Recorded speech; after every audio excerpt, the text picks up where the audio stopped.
Ce journal vous est offert par le FPI, Fonds des promotions de l'industrie, votre partenaire privilégié pour la réussite de vos projets.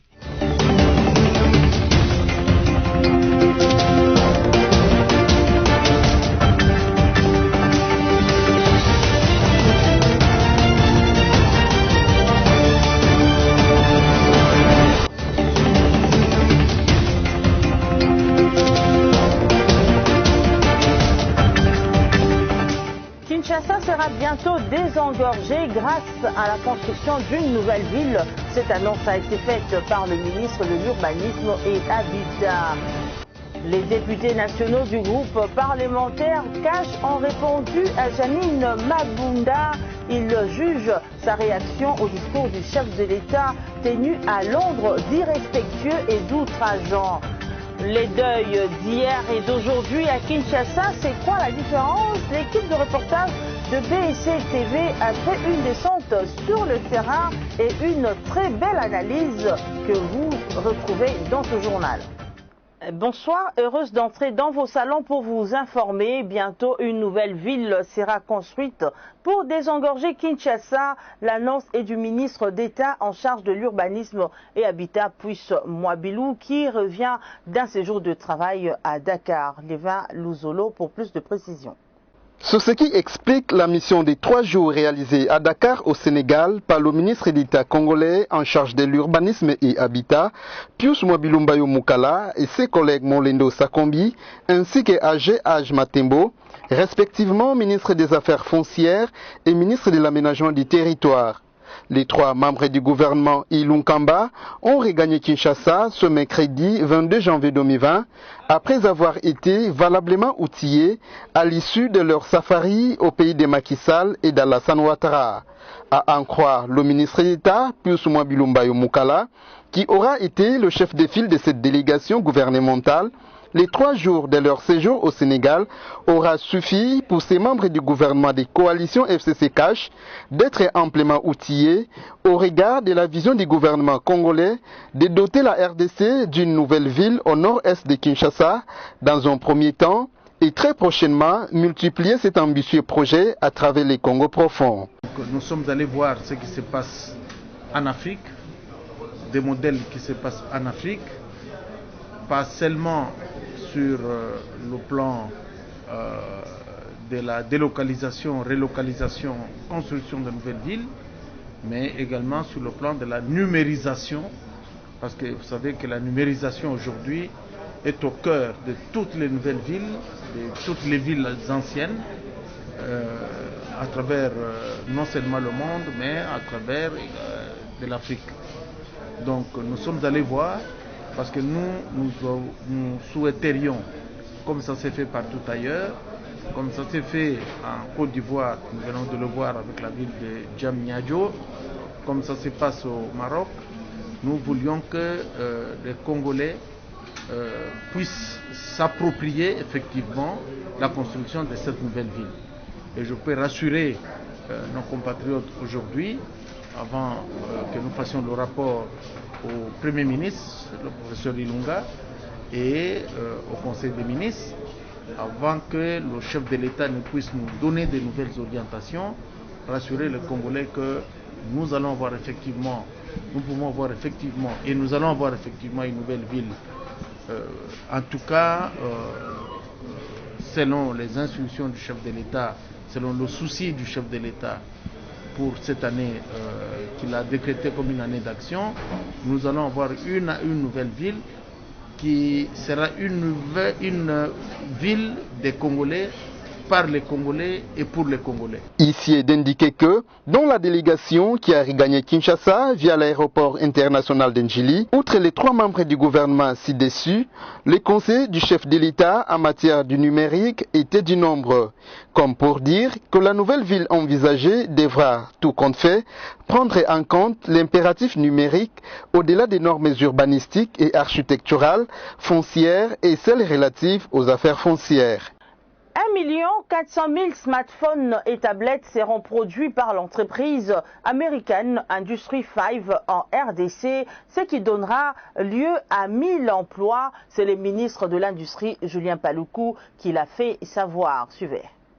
Ça s'appelle une énième belle moisson réalisée à Londres par le ministre de l'Industrie, Julien Paluku Kahongya, où il ne cesse de multiplier des contacts fructueux avec différents investisseurs britanniques et américains. Et une très bonne nouvelle pour la République démocratique du Congo, ses voisins et le reste du monde, car le premier smartphone et tablette Made in Congo sera produit le 1er juin prochain à Kinshasa par la société américaine Industry 5, donc Industry 5 pour la 5e génération. Julien Paluku Kahongya, ministre de l'Industrie, a signé hier le protocole d'accord du démarrage des productions des smartphones et des tablettes Made in Congo produits dans la capitale. Objectif créer de l'emploi et de richesse. Christian Bach, patron directeur général de cette firme américaine, fixe l'opinion. Ça va commencer le 1er juin cette année. 1 million en Congo, pas les Congolais. On a déjà fait, on a commencé le travail à Kinshasa et on a un message, c'est simple et c'est clair pour moi. Le futur, ça commence maintenant. Pas hier, pas demain, mais aujourd'hui, le futur va commencer pour tous en Congo. Absolument. J'ai 100% confiance. Pour Julien Paluku Kahongya, ces différents voyages à travers le monde aux côtés du président Félix Tshisekedi produisent des effets positifs car au mois de février prochain, ces investisseurs sont attendus en République démocratique du Congo. Signalons que cette bonne nouvelle a été dévoilée officiellement sur les antennes des Top Congo qui réalisent des directs ici à Londres. Passons à autre chose. Les députés nationaux du groupe parlementaire CACH ont jugé la réaction de la présidente de la Chambre basse du Parlement au discours de Félix Tshisekedi à Londres d'irresponsable, d'irrespectueux et d'outrageant au chef de l'État. Suivez la déclaration des élus membres du CACH dans cet élément que nous vous proposons. Le discours du chef de l'État à Londres devant la diaspora congolaise continue de faire couler beaucoup d'encre et des salives. Son annonce à cette occasion de dissoudre si possible l'Assemblée nationale avait sans attendre fait réagir la présidente de la Chambre basse du Parlement, Janine Mabunda, qui avait évoqué 2 articles de la Constitution pour justifier au président de la République qu'il ne peut y avoir dissolution selon la Constitution qu'en cas de crise persistante entre le gouvernement et la Chambre basse du Parlement. Et un autre article du texte légal qui prévoit que toute personne qui méconnaît la loi fondamentale peut être exposée au cas des hautes trahisons pour violation intentionnelle de la Constitution. Les députés du groupe parlementaire CACH ont qualifié la réaction de Janine Mabunda d'irresponsable, d'irrespectueux et d'outrageant à l'endroit du numéro 1 congolais, autorité morale de leur plateforme politique. En réaction aux propos tenus par Mme Janine Mabunda contre le président de la République. Mesdames et messieurs, distingués invités, chers amis de la presse, le groupe parlementaire Cap pour les changements, CACH en sigle, a suivi avec consternation les propos irresponsables, irrespectueux, inappropriés et outrageants à l'égard du chef de l'État et président de la République, Félix Antoine Tshisekedi Tshilombo, tenu par Mme Mabunda, présidente de l'Assemblée nationale, à l'occasion de la cérémonie d'échange de vœux dans un hôtel de la place devant le personnel administratif de l'Assemblée nationale, en présence des organes de la presse nationale et internationale. Cette sortie médiatique impromptue et ratée de Mme Mabunda, faite à titre purement personnel, fait suite à la déclaration du chef de l'État devant la diaspora congolaise à Londres au sujet de la dissolution probable de l'Assemblée nationale. Dans son adresse devant la communauté congolaise à l'étranger, le chef de l'État Félix Antoine Tshisekedi Tshilombo a fait part à nos compatriotes de la diaspora des difficultés auxquelles il fait face dans le cadre de cette coalition pour réaliser sa vision le peuple d'abord, en rappelant qu'il n'a pas l'intention de dissoudre l'Assemblée nationale, bien que certains ennemis de la nation l'y poussent malgré lui. Ces propos du chef de l'État ont été mal interprétés et ont donné lieu à beaucoup de réactions hâtives et approximatives et insuffisamment mûries, dont celle de Mme Mabunda, visiblement dans le but de plaire au commanditaire de sa déclaration et son auditoire qui n'en avait même pas besoin, parce qu'il est demeuré surpris des propos qui sortaient même du cadre qui les réunissait. Le groupe parlementaire Cap pour le changement ne peut rester indifférent face à ce qu'il considère comme une provocation de trop venant d'un responsable d'une grande institution et membre du FCC, considéré pourtant comme allié dans le cadre de la coalition de gouvernance politique conclue entre le FCC et le CACH. Le groupe parlementaire Cap pour le changement dénonce avec répugnance ces propos imprudents et irresponsables qui tendent à créer une crise institutionnelle dont elle sera tenue personnellement et politiquement comptable et responsable. Par son attitude, Mme Mabunda a violé l'obligation de réserve qui incombe à tout responsable d'une institution comme la nôtre. Ces propos sont on ne peut plus outrageants envers le chef de l'État. N'étant pas responsable politiquement devant l'Assemblée nationale, il n'appartenait pas à Mme Mabunda d'assumer la charge de répondre au chef de l'État, quelles que soient les raisons, et tenter d'engager l'Assemblée nationale pendant les vacances parlementaires. Nous rappelons Bruno Kabangou, député national UDPS, élu de Mbujimaï, il conseille même au chef de l'État de penser sérieusement à dissoudre le Parlement pour, selon lui, un nouveau départ. Cet élu du peuple éclaircit l'opinion au sujet de la tribu Banyamulenge présente en République démocratique du Congo. J'ai étudié avec les Banyamulenge à l'Inilou. Je connais qu'ils se réclamaient rwandais. Je ne pense pas que c'est le chef de l'État qui doit leur donner les identités congolaises. Ça, c'est son point de vue qui l'engage. Je confirme que ce sont les Rwandais qui doivent regagner leur pays. Nous craignons que ces discours du chef de l'État à Londres mettent plus d'huile dans le feu et parviennent même à diviser la coalition. Restons en politique, le secrétaire permanent du Parti du Peuple pour la Reconstruction et la Démocratie, Emmanuel Chadari, a au cours d'une matinée politique consacrée à l'installation de la Ligue de femmes du PPRD, menacée de paralyser le pays tout entier si Albert Youma se retrouvait en danger. De précision avec Stella Hachima.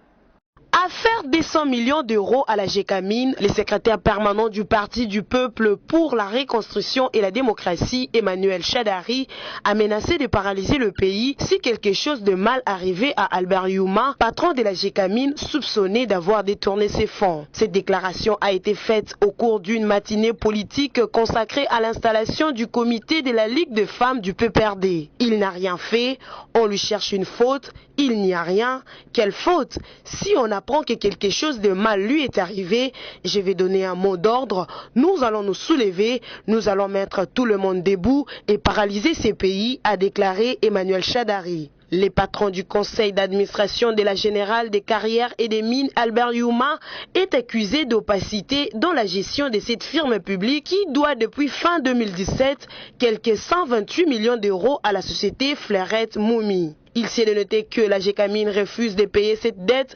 craignant de ne pas être sanctionnée à son tour par les États-Unis qui ont mis sous sanction la société Fleurette Moumi. Déjà auditionné par la justice, Albert Youma n'est pas malgré tout autorisé à quitter la capitale Kinshasa pour des raisons d'enquête. D'un sujet à un autre, nous allons à présent parler santé suite aux attaques à répétition contre le personnel médical commises à la riposte de l'épidémie d'Ebola dans l'est de la RDC. Le docteur Jean-Jacques Mouyembe a résolu d'installer provisoirement les équipes de sécurité pour assurer la sauvegarde de ces personnels soignants ainsi que des équipements sanitaires à Biakato et Maïna au Nord Kivu. C'est un reportage de Strine Soulambi Mouké. Étant donné des attaques contre les équipes de riposte à l'épidémie d'Ebola dans l'est de la RDC, des équipes de sécurité sont installées pour protéger le personnel médical contre les inciviques dans les zones dites rouges.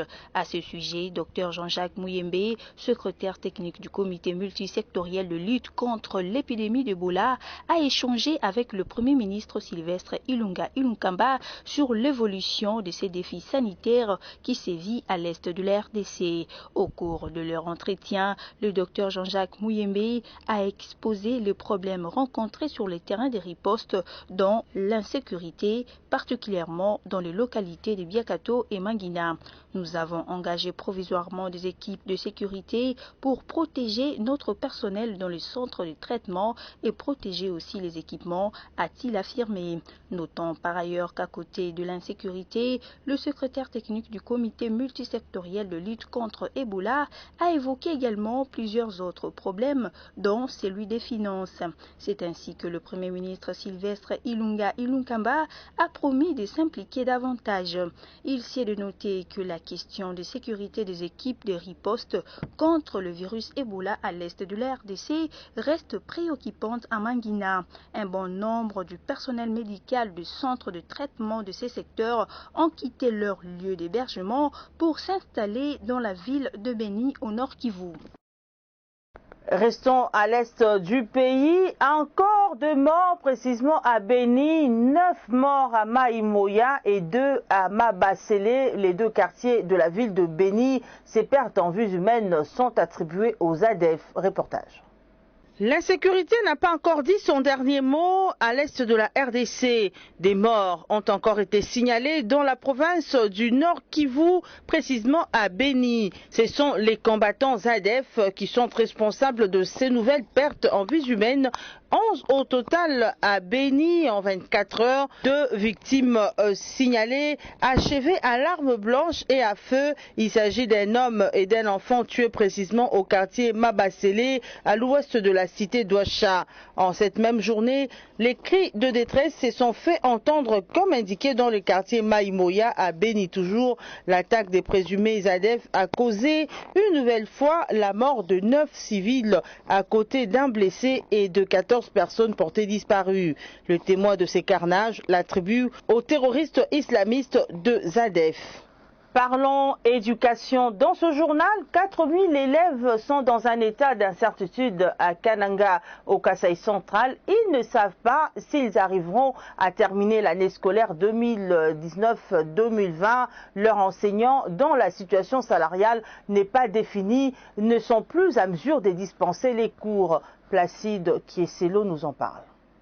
Environ 4000 élèves des écoles de Kananga dans les Kasaï centrales courent les risques de ne pas achever leur année scolaire 2019-2020 à cause du non-paiement de leurs enseignants. Ces derniers ont tiré la sonnette d'alarme le mercredi 22 janvier 2020 en indiquant que leur nom ne figure pas sur les listes de ceux qui sont programmés pour la paye à la fin du mois de janvier 2020.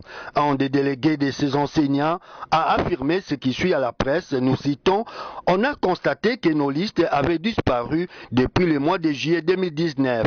Si nous allons voir les chefs d'antenne du service de contrôle et de la paie des enseignants à CECOPE, il va nous répondre que nous sommes parmi les écoles ayant les codes 8660 et que le chef de l'État a donné l'autorisation de servir d'abord celle du code 8650. Les délégués des enseignants a martelé en ces termes, nous citons: le chef de l'État n'a pas parlé des codes. Il a dit que tous les non-payés NP seraient payés au mois de janvier. Fin des citations. Par ailleurs, ce délégué qui a gardé l'anonymat regrette le fait que la promesse du chef de l'État de payer tous les enseignants ne soit pas tenue. Au-delà de tout, il craint l'arrêt des cours dans 4 écoles primaires et 3 écoles secondaires si rien n'est envisagé dans le sens de satisfaire ses enseignants. Avant toute reprise d'activité académique à l'Institut facultaire de sciences de l'information et de la communication, IFASIC en sigle, les professeurs exigent que les étudiants présentent des excuses en public. Ils ont dévoilé leurs exigences à l'issue de leur assemblée générale qui s'est tenue le mercredi 22 janvier à Kinshasa. Suivez. Les professeurs de l'Institut facultaire des sciences de l'information et de la communication IFASIC exigent des excuses publiques avant la reprise des cours dans cette institution d'enseignement supérieur. Cette position a été donnée ce mercredi 22 janvier 2020 à l'issue de l'Assemblée générale extraordinaire des professeurs de l'IFASIC. Le corps professoral estime que les agissements des étudiants qui protestaient contre la hausse des frais académiques ont fait subir un préjudice moral et psychologique à la communauté universitaire.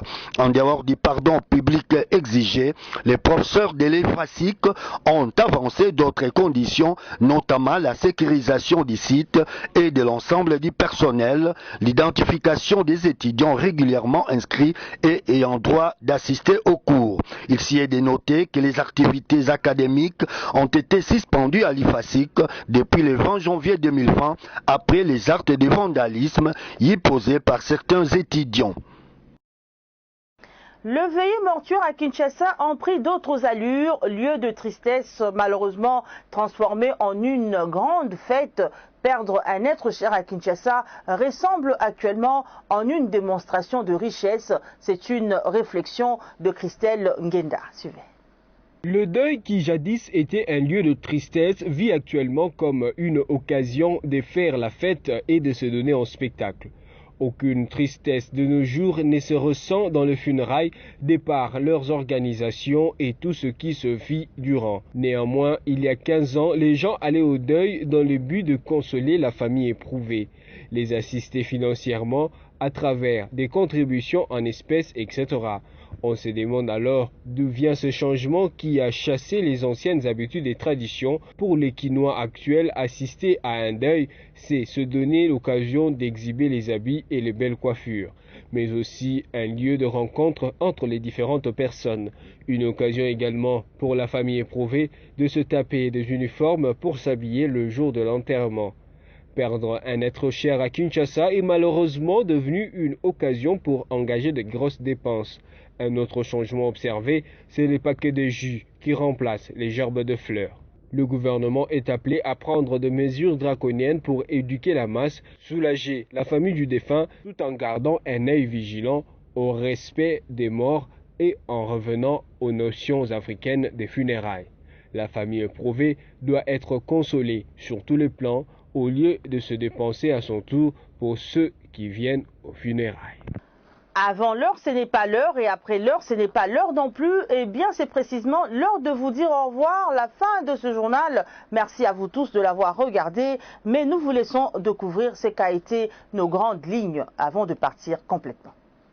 Kinshasa sera bientôt désengorgée grâce à la construction d'une nouvelle ville. Cette annonce a été faite par le ministre de l'Urbanisme et Habitat.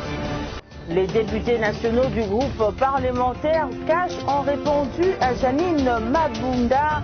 Ils jugent sa réaction au discours du chef de l'État tenu à Londres d'irrespectueux et d'outrageant.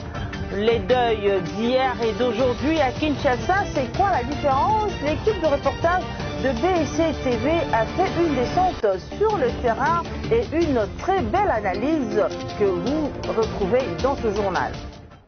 Mesdames, Messieurs, restez branchés, scotchés sur BEC TV. Nos programmes continuent pour votre plaisir, votre soirée, ainsi que le reste du temps. Au revoir.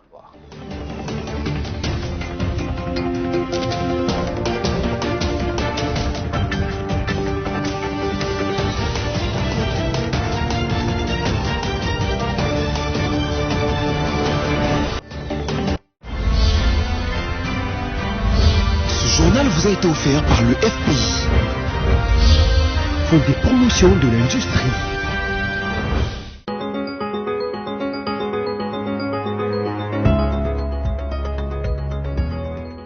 Bienvenue à tous dans cette lecture de la presse en ligne. Forum de ZAS écrit « Félix Tshisekedi ne peut pas dissoudre la chambre basse du Parlement de son propre gré » selon le porte-parole de Mouzito. Félix Tshisekedi a menacé ses partenaires politiques d'utiliser le bic rouge pour sanctionner tous ceux qui s'opposeraient à la réalisation de son programme. Tshisekedi ne peut dissoudre l'Assemblée nationale de son propre gré.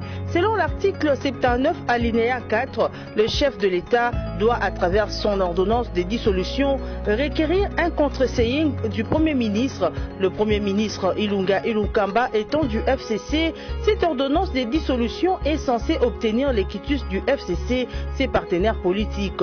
Le président de la République n'a pas non plus le pouvoir de révoquer le Premier ministre. L'article 78 alinéa 1 renseigne qu'il met fin aux fonctions du Premier ministre sur présentation par celui-ci de la démission du gouvernement. Le Premier ministre ne peut que soit démissionner volontairement, soit y être obligé après les votes d'une motion de censure contre son gouvernement par l'Assemblée nationale. Article 147 alinéa 1 de la Constitution. C'est après sa démission que le président de la République prend acte de la fin de fonction du Premier ministre.